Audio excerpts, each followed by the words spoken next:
Do you love fly fishing? Are you wanting to learn how to fly fish? Then subscribe to the New Fly Fisher online magazine. It's free. Each issue is filled with great stories, information on techniques, tackle, and fly patterns. You can view this magazine on your personal computer, smart tablet, or other device.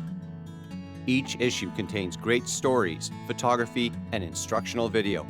To subscribe, go to www.thenewflyfisher.com.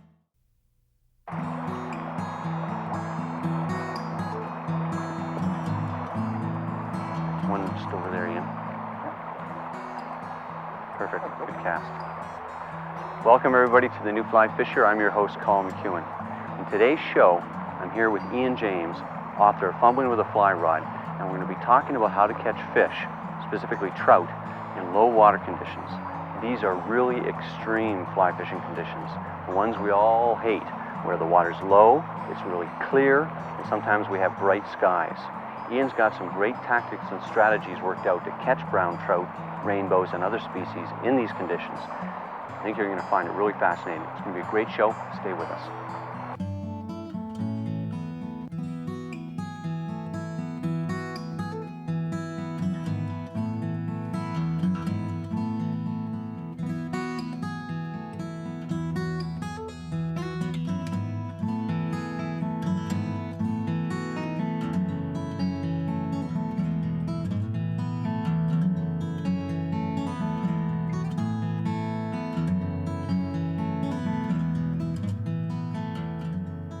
The New Fly Fisher is made possible thanks to grants from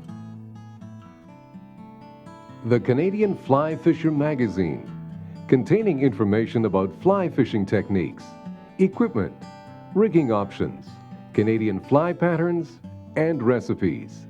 The Canadian Fly Fisher magazine.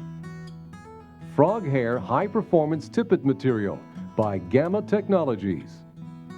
Richard Wheatley of England, makers of quality aluminum fly boxes since 1890.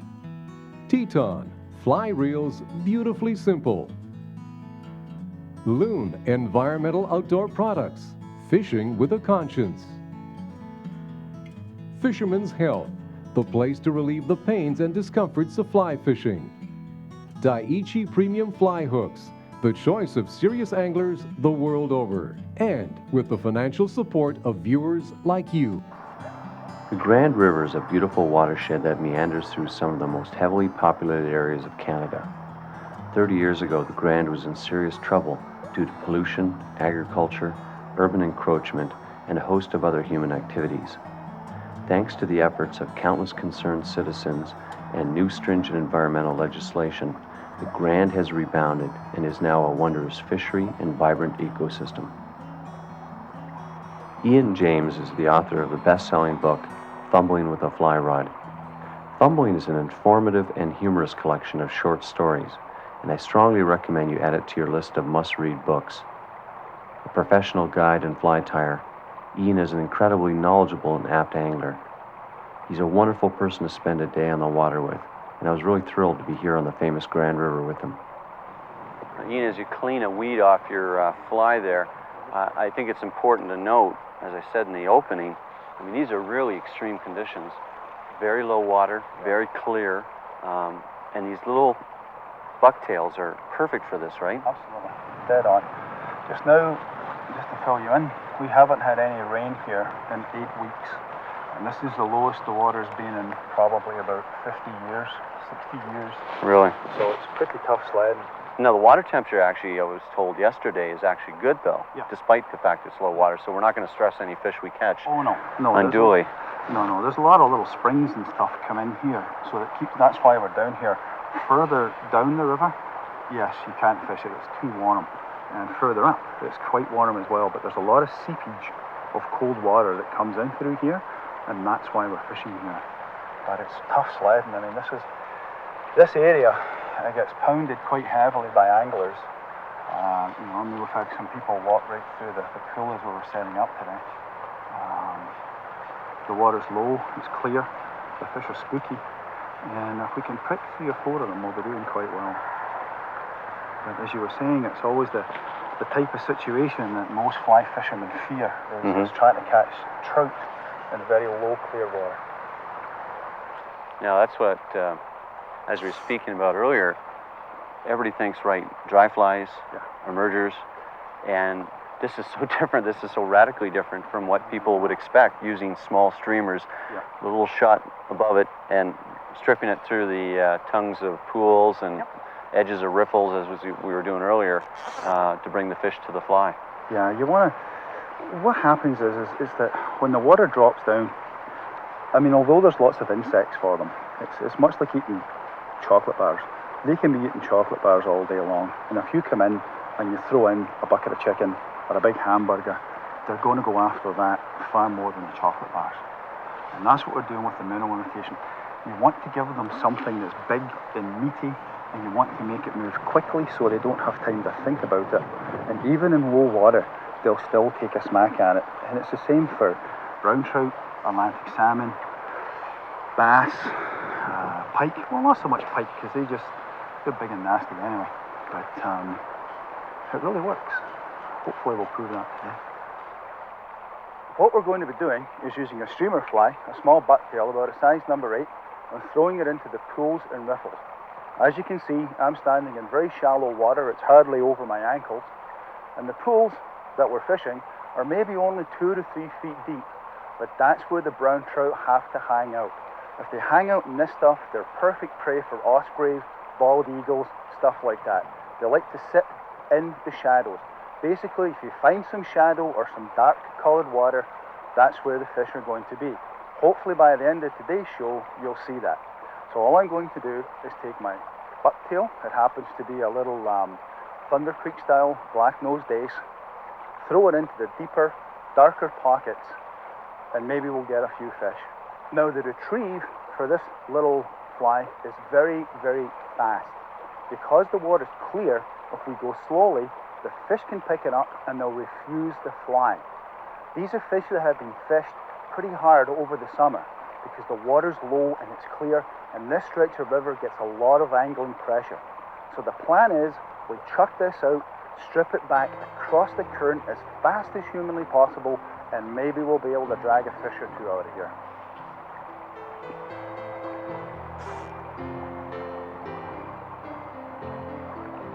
Missed them.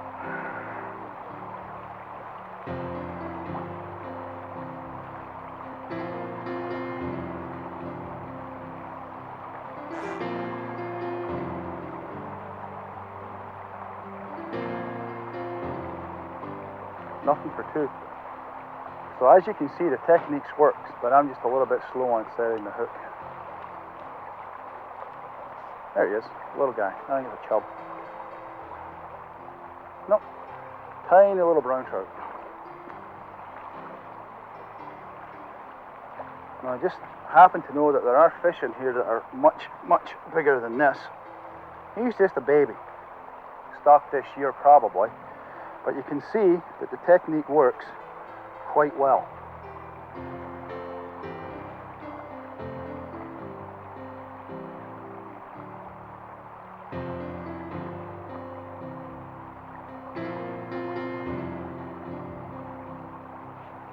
What I've done here is I've worked close in. So now what I'm going to do is just extend. Oh, there's one coming right across that boulder. Sometimes if you're lucky, because the water's shallow, if they're moving from one little pool to the next, you can see them scoot across the top of the rocks. The rocks look white.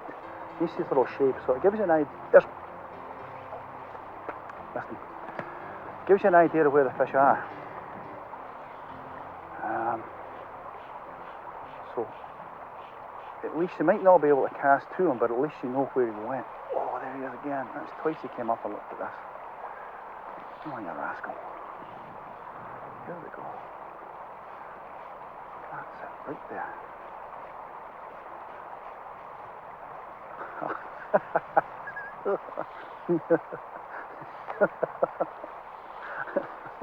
There's a little guy in there. It might be a chub, and he's just pounding this snot out of this. He's giving this thing more hits than the mafia, but he's just not taking it. He's just, oh, there he is again.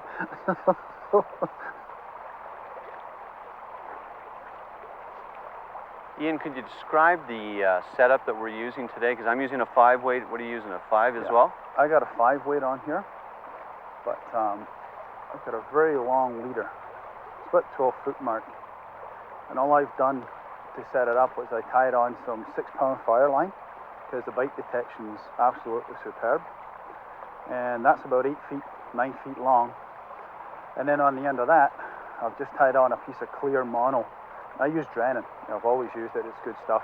So whatever monofilament you use or your leader material, and just tied that straight onto the fire line.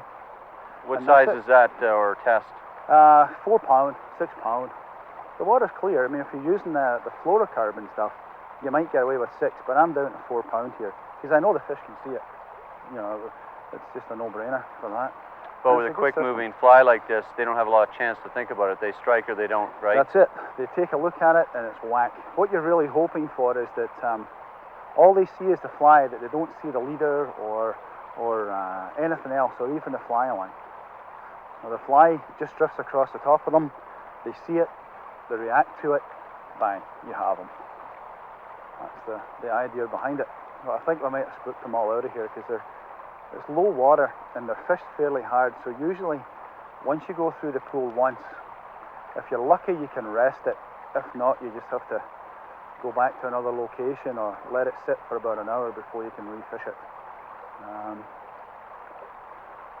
And again, it really wouldn't matter if we switched to nymphs or dry flies or stuff like that. It wouldn't be as effective as fishing the Thunder Creek style minnow through these runs or along the edges. Your tendency when you see this is to fish a nymph on the bottom, but it really isn't a very effective way of getting them out of here. And it doesn't matter if it's stocked browns the way we're fishing here on the Grand, wild brown trout that haven't been stocked for a couple of generations, rainbows or steelhead. When the water's low and clear and it's getting bright and sunny, they're pretty spooky. So your best bet is to fish a minnow fly as fast as you can, and it usually just triggers that hit. Yeah, I'm going to go back to the fast stuff. The slow stuff just isn't getting a hit at all. Yeah. Not at all, I mean. But that's important, though, actually, to note, and that's something you talked to me about before on the car on the way here, that you have to vary the retrieve. Like you said, start quick and that, but you got to find out, how passive or active the fish are, right? That's right. Sometimes, and it's really odd because a lot of lads, women, when they're fly fishing, they've hit on a retrieve that works, and they may get 2 or 3 fish a day, and that's fine, there's nothing wrong with that. But if they experiment a little bit, quite often you can find a retrieve that will produce more hits, but most anglers never do that because it's like, well, I've always caught fish on a Dexter, so you keep fishing a Dexter, whereas a Mickey Finn might produce more fish for you, but you never take that chance because you know the fly that you have will at least produce 1 or 2 fish for you through the day. So you never think about changing. Varying the speed of your retrieve is key to success when fly fishing with small streamers or even large ones. From rapid line pulls to short and erratic jerk strips, you must experiment until you find the one that will trigger large trout to instinctively strike. Remember, large trout are usually the alpha feeders in their system. A helpless fish that is struggling will bring out the predator or aggressor in any large fish that is either hungry or instinctively protecting its territory, and this is applicable to all species.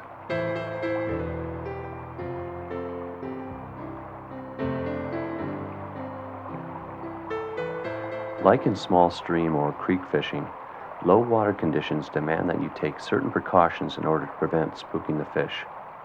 Wear clothing that will blend with the surrounding topography or vegetation. Move slowly and cautiously. Avoid splashy foot movements that will put vibrations through a pool, thus alerting fish of your presence. The key is taking your time and cautiously moving into casting positions. Again, you can see the fly, so it's tough to get a hit. Just maybe another 3 feet down, you can see those little boulders, and there's that nice little pocket right in the middle. Oh, I see. Okay. Where that leaf is floating. You can see the submerged leaf? Yeah, that's it, right there. Faster. That's it. Make them want the fly. It's like a dog. Like when if you put your dinner out for the dog and he doesn't go for it straight away, something's wrong, right? Well, we're obviously appealing to their aggression Yep. And I mean, they don't have time to think about it and look at it. It's like wham, I can take it or I'm not going to take it. And if it's moving like crazy, it fools them into thinking that something's getting away from them. Yeah. And they don't want their buddy further down the river to get that food. You know, when they're hungry, they just can't phone up and get a hamburger or get a pizza delivered. They got to be right on top of it. That's it, faster. That's it, Colin. Okay. Now you want me to put one right over here again? Try it again. Yep, just that one guy that we missed. Ooh, the rascals.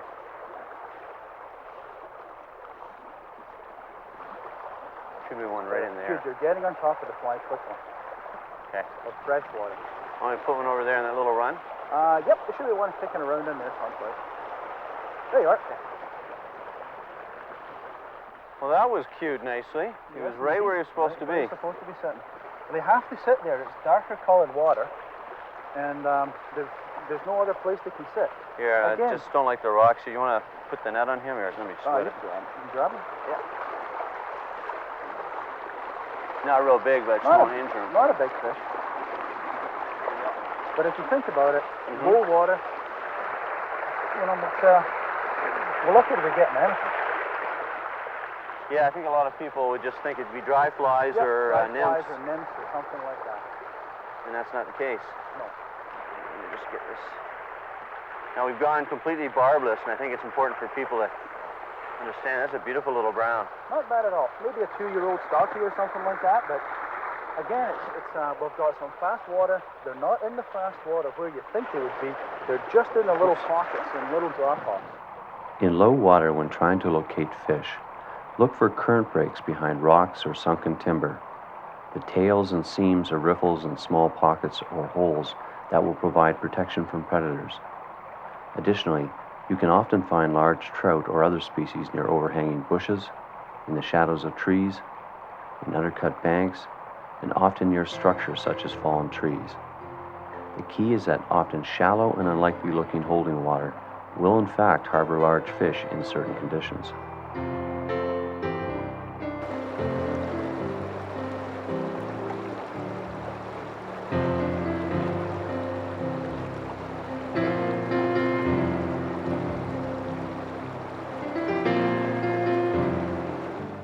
Low water fly fishing. There's a couple of things about that.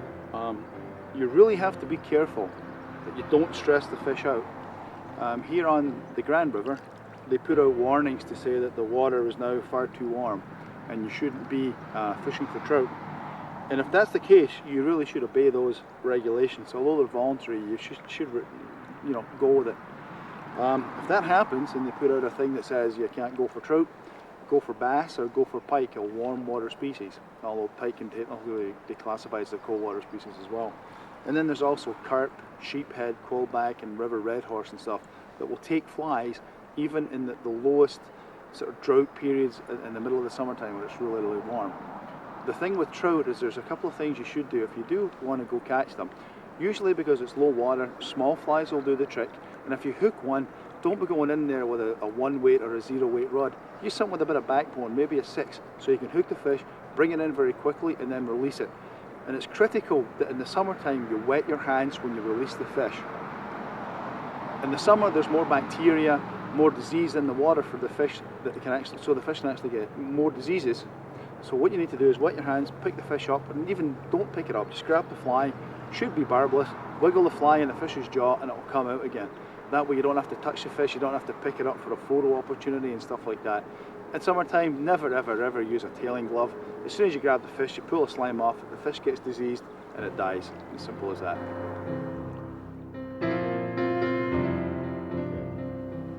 Well, just a few pointers on fishing streamer flies. Streamer flies are usually a little bit bigger than nymphs and stuff. So you should actually step up your leader. So instead of going with 2-pound mono, you might have to go to 4, 6, maybe even 8. Because of that, you might want to increase the leader length a little bit so you can keep the fish away from the fly line. The retrieves vary. Most folk are familiar with throwing the fly straight across the river, dropping the rod tip and bringing the thing back in as fast as humanly possible. And that is a fantastic way of getting fish, there's no doubt about it. Brown trout, smallmouth, rainbows, salmon. They'll all take a whack at that. The key to it is that the river's going this way and the fly is going across the current. If you bring the fly straight up the current, it's not very effective at all. Usually minnows will go across the current, simpler way of getting them. What some anglers will do with their minnow patterns is tie them basically upside down. We all know that minnows and bait fish are basically light coloured on the bottom and dark on top, so that they're hidden from predators. If you reverse it, if you put the black on the bottom and the white on the top, and really jerk the rod around when you're retrieving it, the fly just tumbles through the water, and it looks like a wounded minnow or something that's a fish that maybe has something wrong with it. And it's a much easier target for bigger predators. And that's the thing, I don't think you'll ever see that written up in a book or a magazine. I got that from an old Scottish guy who's now passed on, but that was his favourite trick, was he'd take, say, a grey ghost, a hair-winged grey ghost, and reverse it so that the darker colours were on the bottom. It works, especially in low water for some reason. Just fishing, trying to drop the fly in a little dark pocket, or just strip it across. Oh, he refused it. You rascal, that's a decent fish too. That's 3 times he's came up to this. And he's turned away. Twice I've hit him and he turned away on that one. What I'm doing here is, again, I'm just in sort of a deeper pocket. And there's just a few little drop-offs out here. They're right in behind the boulders. They're only little areas, maybe 2 feet by 2 feet, 3 feet by 3 feet. And they fall off to about 2 feet deep. And I just can't see the bottom. And I know that's where the fish are. So what I'm trying to do is make a couple of duff casts close in to work the fly out, and then just try to very accurately drop it into the dark water. I know that if I can get it in there, there's a very good chance I'm going to pick up another fish. I spooked out. I hit one there about 2 pounds. I hit him about twice. 3 times I pricked him. And I just watched him swim away, so chances of getting him are slim to none. Usually you'll find if you prick the fish, that's you done. You're never going to get him. When fly fishing in low water, you must often move quite a bit in order to locate aggressive fish. We moved upriver, and Ian quickly found some trout that were feeding. As you suggested, we take off the black-nosed dace, and I went with one of those little foam patterns that I came up with, and just fishing it right on the surface. Again, we saw him come up a couple of times, so we knew he was feeding right near the surface, and that nice little foam fly just looks like a wounded minnow sitting right on the surface, and he came up and he whacked it. It's a neat way of fooling him, but again, look at the conditions. We're just about to get a thunderstorm, so it's a good little fly. Well, he's not a big fish, but he's keen, you know. And hopefully you'll see this, it's right on the tip of his mouth, right on his snout probably. Small fish, but kind of pretty. What happened was we saw this fish coming up a few times. He was taking something off the surface. Colin suggested that we switch from using a black-nosed dace to one of the foam flies right in the surface. There he goes. So there he goes. So let's just have a look at the rig. Back in the UK, they use a lot of these patterns, and when the minnows are feeding, are being hammered by the stockies and stuff in the reservoirs. Not too many people on this side of the pond fish this type of fly, but it's very simple to construct. It's just a styrofoam body and a squirrel tail, back and tail, and a little bit of red flashaboo under the end there, so it looks like a wounded minnow. I've used it for smallmouth, pike, white perch, white bass, crappies, what else? Guys have used them for fall fish, bull trout, out on the west coast and stuff, through Alberta. They've used it on the Bow River, and some of the guys have even used them for Atlantic salmon by skipping them right in the surface on the east coast instead of maybe using a bomber. That's how it goes. Job. Let's go. Excellent. I hope you enjoyed today's show. Ian showed us some great strategies and tactics for catching fish in low water conditions. We caught a few fish, and given the situation, I think we did really well. I know you can use these in your home waters and do really great. If you want to learn more about our series and some of the flies we used today, please go to our website at www.thenewflyfisher.com. Thanks for joining us, and we'll see you next week. Do you love fly fishing? Are you wanting to learn how to fly fish? Then subscribe to the new Fly Fisher online magazine. It's free. Each issue is filled with great stories, information on techniques, tackle, and fly patterns. You can view this magazine on your personal computer, smart tablet, or other device. Each issue contains great stories, photography, and instructional video. To subscribe, go to www.thenewflyfisher.com.